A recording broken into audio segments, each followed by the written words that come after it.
Hello students, आज हम class 9th का फिजिक्स का फर्स्ट चैप्टर मोशन पढ़ेंगे। ये इंट्रोडक्टरी वीडियो है। इसमें कुछ हम इंट्रोडक्शन पहले जान लेंगे इस चैप्टर में जो ज़रूरत है उसकी। उसके बाद इसके नेक्स्ट वीडियो से मीन्स सेकेंड पार्ट से आपकी चैप्टर के अंदर की चीज़ें बताई जाएंगी। तो मोशन समझने से पहले हम पहले फिजिक्स का डेफिनेशन जानते हैं। फिजिक्स होता क्या है? फिजिक्स क्या है? फिजिक्स साइंस का वह ब्रांच है जिसमें हम नेचुरल फिनोमेना के बारे में स्टडी करते हैं, वो एक्सपेरिमेंटली हो या ऑब्जर्व करके करें। इसमें मीन्स इसको हम क्या कह सकते हैं? जैसे नेचुरल फिनोमेना कह दिया तो इसका अर्थ ये मत समझ लीजिएगा कि जो फ्लड्स हों, अर्थक्वेक आए वो नेचुरल फिनोमेना है। हाँ, नेचुरल फिनोमेना है, लेकिन वो नेचुरल कैलामिटीज में आते हैं। नेचुरल फिनोमेना कहने का अर्थ है कि जैसे मैं बोल रहा हूँ, आपके पास आवाज़ जा रही है, या इस कमरे में लाइट जल रही है, लाइट के बारे में, लाइट की इंटेंसिटी के बारे में, इसके नेचर के बारे में, करंट, कैमरा चल रहा है, करंट, फैन चल रहा है, उसका करंट, मतलब जो भी प्रकृति में जो भी घटनाएं घट रही हैं उसके बारे में स्टडी करना ही फिजिक्स का आता है। तो ये साइंस का वह पार्ट है जिसमें हम नेचर के बारे में स्टडी करते हैं। तो फिजिक्स का डेफिनेशन क्या होगा? It is the branch of science that deals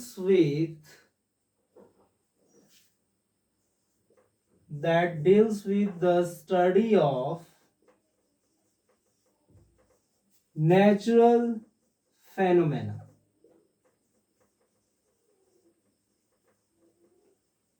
प्रकृति में जो भी इंसिडेंट हो रही हैं उसके बारे में जो भी हम स्टडी करते हैं उसी को हम फिजिक्स कहते हैं। अब फिजिक्स तो पढ़ रहे हैं, अब फिजिकल क्वांटिटी क्या होती है? फिजिकल क्वांटिटी मीन्स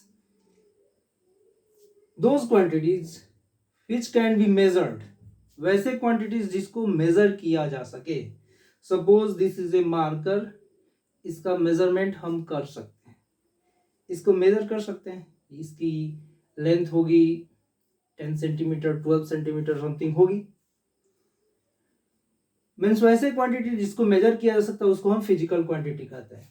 जैसे फिजिकल क्वांटिटी किसको कहते हैं उसके एग्जांपल हम देंगे तो थोड़ा सा और अच्छा समझ में आएगा। Those quantities which can be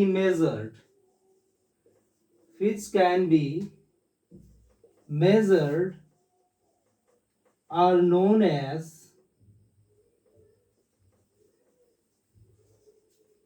physical quantities।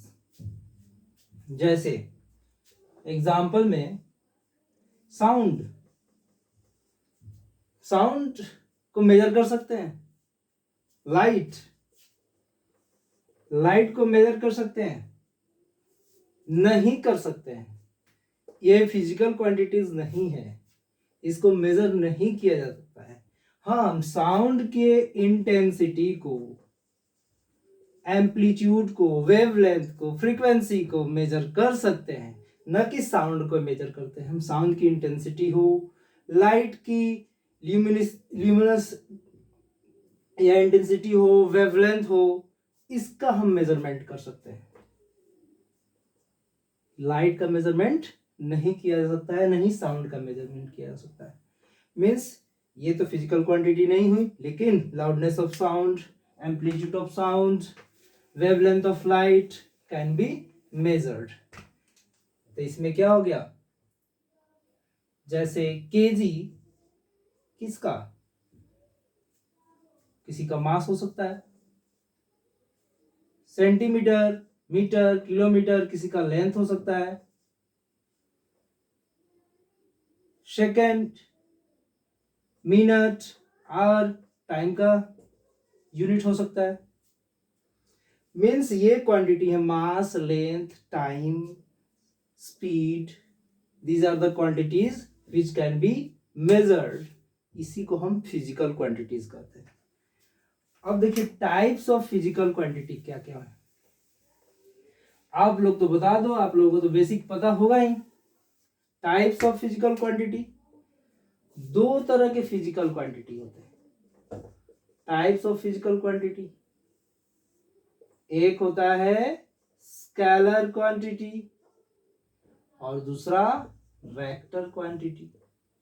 अब ये स्केलर और वेक्टर क्या है? वैसे फिजिकल क्वांटिटीज जिसको डिस्क्राइब करने के लिए केवल मैग्नीट्यूड की जरूरत होती है, डायरेक्शन की जरूरत नहीं होती है।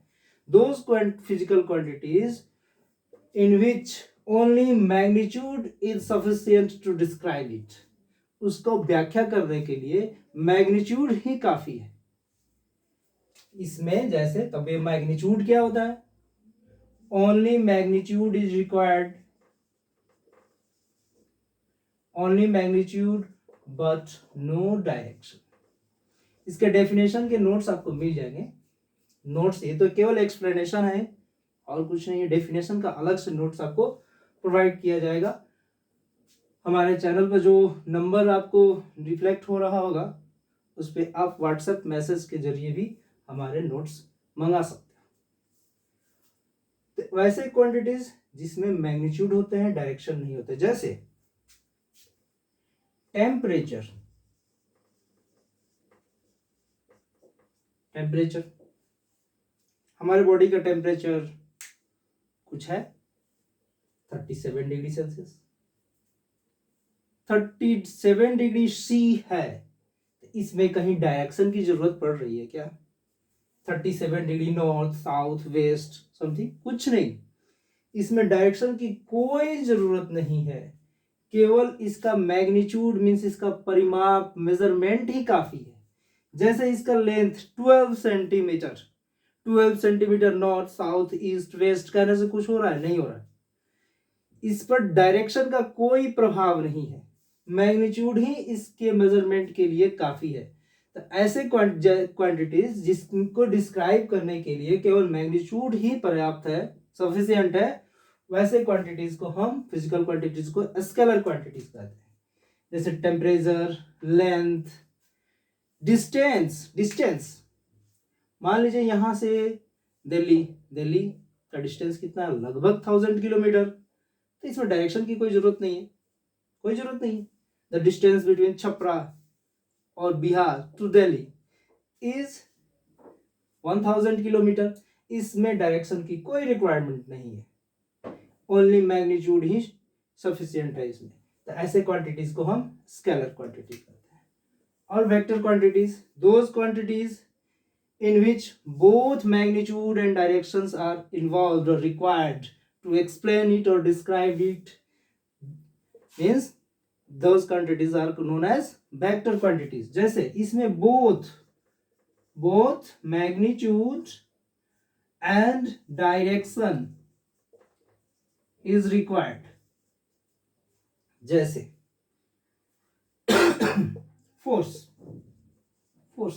फोर्स में क्या है?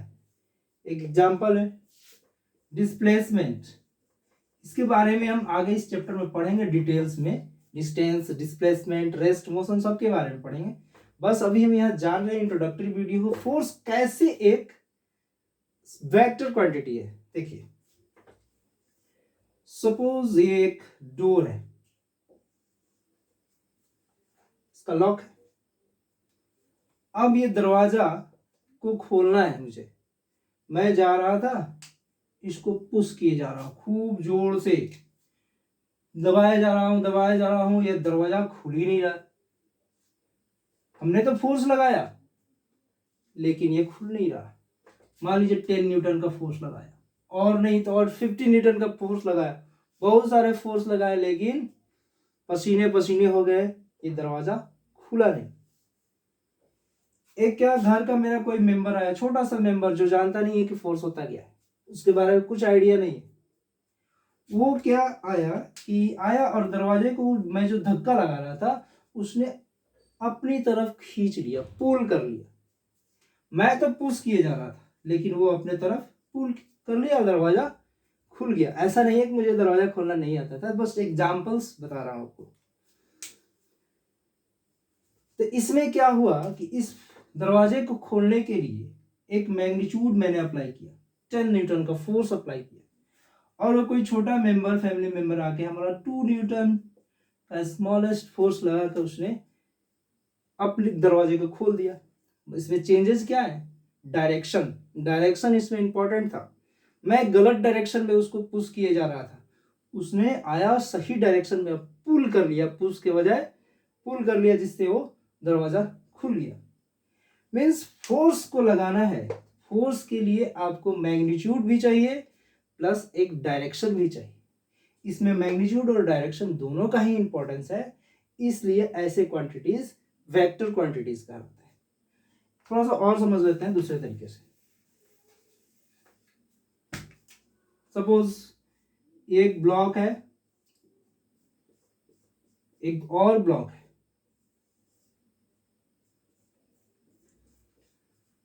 इसमें 5 न्यूटन का फोर्स लग रहा है, एक और 10 न्यूटन का फोर्स लगाया गया, दो फोर्स लग रही हैं, एक 5 न्यूटन का, एक 10 न्यूटन का। टोटल मैग्नीट्यूड ऑफ फोर्स कितना हुआ? 15 न्यूटन का फोर्स लग रहा है।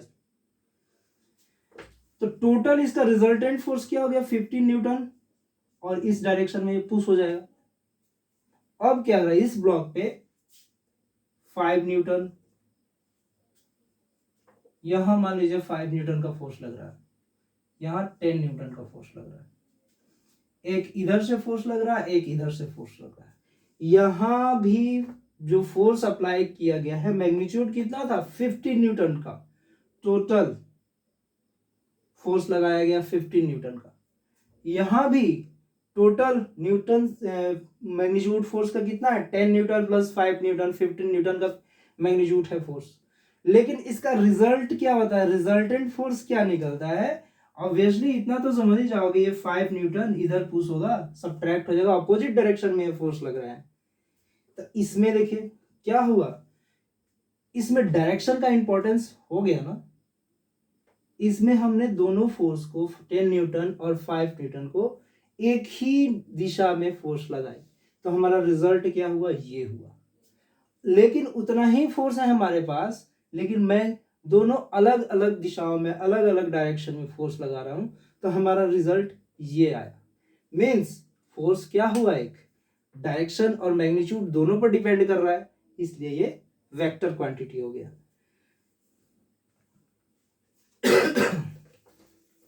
अब चलते हैं, टाइप्स ऑफ फिजिकल क्वांटिटी हो ही गए। अगला टॉपिक है units and it's system. Units, unit किसे कहते हैं? यूनिट्स, यूनिट मीन्स एक भी होता है, लेकिन यूनिट यहां पर दूसरी।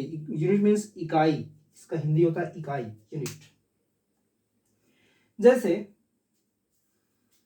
इस पेन का लेंथ 12 सेंटीमीटर, सपोज 12 सेंटीमीटर। अगर इसमें से सेंटीमीटर को हटा दें, केवल 12 बोले, तो इसका एग्जैक्ट चीज पता नहीं चल रहा है कि 12 सेंटीमीटर कह रहे हैं या 12 मीटर कह रहे हैं या 12 किलोमीटर लेंथ है, पता नहीं चल पा रहा है। लेकिन इसका यूनिट अगर सेंटीमीटर हटा दे, केवल 12 लिख दे, तो पता नहीं चलेगा। मेरी हाइट, मेरा वेट या आपका वेट सपोज 50 केजी है, हमने बोला कि आपका वेट 50 है, तो इससे पता चल रहा कुछ नहीं। जब तक उसमें हम केजी नहीं लगाएं, तो नहीं पता चल रहा है कि ये स्पेसिफिक आपकी वेट कितनी है, पता नहीं चल। क्विंटल लगा दें तो पता ही नहीं चलेगा, 50 क्विंटल तो हो नहीं सकता आदमी का वेट। तो यूनिट क्या है? एक रेफरेंस स्टैंडर्ड है by which any physical quantities can be measured. एक ऐसा रेफरेंस स्टैंडर्ड है, एक स्टैंडर्ड बनाया है कि नहीं, ये 12 सेंटीमीटर या मीटर या किलोमीटर समथिंग कुछ बताया गया कि स्टैंडर्ड हुआ किसी भी फिजिकल क्वांटिटी के लिए। एक यूनिट, एक रेफरेंस स्टैंडर्ड हुआ। तो इसका डेफिनेशन क्या हो सकता है?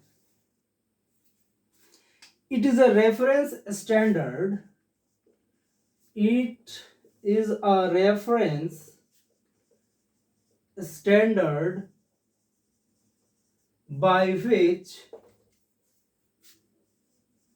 by which any physical quantity can be measured.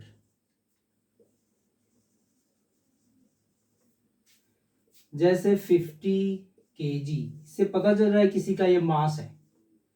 10 centimetre पता चल गया कि ये किसी का लेंथ है। अगर सेंटीमीटर हटा दे तो पता नहीं चलेगा ना कि 10 है क्या। 10 kg बोल रहे हैं, लेंथ का यूनिट तो केजी होता नहीं है। तो 10 कहने से पता नहीं चल रहा है, उसका एक स्टैंडर्ड पता नहीं चल रहा है कि हम लेंथ का बता रहे हैं या उसका हम वेट बता रहे हैं या उसका टेम्परेचर बता रहे हैं, कुछ पता नहीं चल रहा है। तो ये हो गया यूनिट्स और उसके इंपॉर्टेंस पता चल गया। अब टाइप्स एंड इट्स सिस्टम के बारे में चलो। ये दुनिया अब ग्लोबल हो चुकी है, सबको एक साथ कम्युनिकेट करना है। अगर डेवलप करना है, कोई साइंटिफिक रिसर्च भी हो रहा है तो अकेले कोई कंट्री नहीं कर सकता है, उसमें बहुत सारे कंट्रीज का हेल्प होता है, बहुत सारे साइंटिस्ट का हेल्प होता है। तब ये देखिए इसमें क्यों एक सिस्टम की जरूरत पड़ी। जैसे दुनिया में अलग अलग कंट्री में पहले अलग अलग सिस्टम्स, मेजरमेंट के सिस्टम हुआ करते थे। कहीं दुनिया में एक जगह MKS सिस्टम चल रहा है, कहीं CGS सिस्टम चल रहा है, कहीं FPS सिस्टम चल रहा था। कहीं कहीं और भी सिस्टम चल रहे होंगे, चिंग पोंग कुछ भी सिस्टम चल रहे होंगे। इसमें क्या होता है, मास के लिए लेंथ के लिए मीटर, मास के लिए केजी और टाइम के लिए सेकंड। इसमें centimetre, gram and second, foot, poundal and second, अलग अलग कंट्रीज में अलग अलग सिस्टम चल रहे थे। तो क्या हो गया, ग्लोबल कम्युनिकेशन तो हो नहीं सकता है। कोई साइंटिफिक रिसर्च यहाँ हो रहा है, अगर उसका एनालिसिस दूसरे कंट्री में करते हैं तो वहाँ का मेजरमेंट ही कुछ अलग है। कोई बिजनेस कर रहे हैं, यहाँ अलग सिस्टम से मेजरमेंट कर रहे हैं, वहाँ अलग सिस्टम मेजरमेंट होगा। तो ये बहुत ही पूरे वर्ल्ड के लिए कंफ्यूजन क्रिएट कर गया। अपने अपने कंट्री के लिए ठीक है, लेकिन पूरे वर्ल्ड के लिए ग्लोबली ये बहुत ही कंफ्यूजन क्रिएट किया गया। तो पूरे वर्ल्ड ने मीटिंग बिठाई कि हमारे पूरे वर्ल्ड के लिए, इस धरती के लिए एक स्टैंडर्ड यूनिट होना चाहिए जो सभी के लिए एक ही जैसा हो। हम जितना सेंटीमीटर यहाँ यूज कर रहे हैं उतना ही मैग्नीट्यूड, उतना ही मेजरमेंट सेंटीमीटर अमेरिका में भी यूज हो, ऑस्ट्रेलिया में भी यूज हो, पाकिस्तान में भी यूज हो, सब जगह एक ही जैसा यूज हो। तो उसके लिए एक स्टैंडर्ड यूनिट बनाया गया जिसको SI यूनिट कहते हैं। सिस्टम है इंटरनेशनली या इंटरनेशनल सिस्टम। SI सिस्टम क्या होता है, SI सिस्टम ये MKS सिस्टम ही SI सिस्टम होता है। और हमको अब SI सिस्टम के बारे में ही पढ़ना है इस चैप्टर में या फिजिक्स में। हमको SI सिस्टम को ही फॉलो करना है। अब पूरी दुनिया यही फॉलो कर रही है, तो MKS सिस्टम को ही SI सिस्टम बना दिया गया कि पूरे दुनिया में यही सिस्टम MKS सिस्टम लागू हो, जिसे SI सिस्टम कहते हैं, जिसमें मास के लिए मीटर लेंथ के लिए मीटर, मास के लिए केजी और टाइम के लिए सेकेंड यूज हो। यही हमारा सिस्टम ऑफ यूनिट हुआ। अब SI सिस्टम ही हम यूज कर रहे हैं। अगला है मैकेनिक्स। मैकेनिक्स क्या आ गया, मैकेनिक्स के बारे में। मैकेनिक्स देखिए, ये फिजिक्स का ही एक ब्रांच है। देखिए साइंस का एक ब्रांच हुआ मैकेनिक्स, फिजिक्स का ब्रांच। फिजिक्स में भी बहुत सारे ब्रांच है, मैकेनिक्स है, ऑप्टिक्स है, इलेक्ट्रोडायनामिक्स है, थर्मोडायनामिक्स है। थर्मोडायनामिक्स जिसमें हम हीट के बारे में स्टडी करते हैं। इलेक्ट्रोस्टैटिक्स में हम इलेक्ट्रिक और मैग्नेटिज्म का स्टडी करते हैं। ऑप्टिक्स में हम लाइट के बारे में स्टडी करते हैं। लेकिन ये चैप्टर एक्चुअली मैकेनिक्स है, जिस फिजिक्स का वह ब्रांच जिसमें हम मोशन के बारे में स्टडी करें वही मैकेनिक्स है। एक्चुअली ये चैप्टर का नाम मोशन है, लेकिन ये मैकेनिक्स के अंदर ही आता है। तो ये हमारा इंट्रोडक्टरी पार्ट था। नेक्स्ट पार्ट से हम इसके अंदर की चीज़ें जो भी सिलेबस में एनसीईआरटी में सारा हम 1 by 1 2 2 4 4 टॉपिक करके क्लियर कर देंगे। That's all.